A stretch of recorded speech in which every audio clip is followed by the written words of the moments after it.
Dans cette vidéo, je vais te montrer comment modéliser un œil. On va aller au laboratoire réaliser un schéma optique sur un banc optique. Avec les différents outils dont on dispose, on va essayer de voir comment se comporte un œil. Je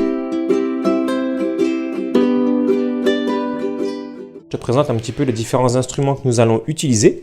Nous allons avoir besoin d'une source lumineuse alimentée par un générateur, d'un objet, d'une lentille convergente et d'un écran.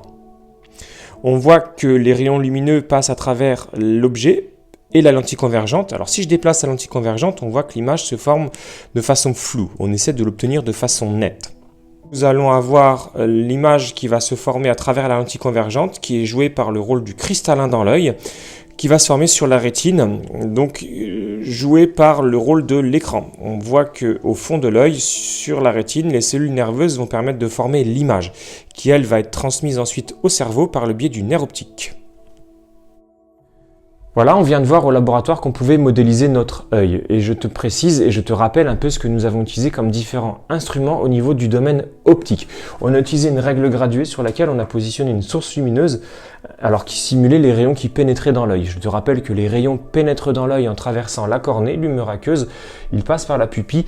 La pupille est une ouverture noire de diamètre circulaire qui est variable, c'est elle qui va réguler la quantité de lumière.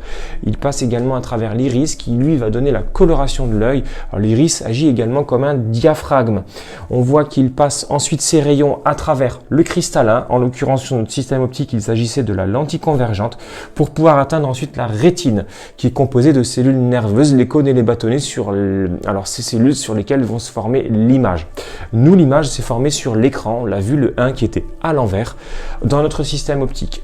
Cette image formée dans l'œil va ensuite être transmise au cerveau par le biais du nerf optique.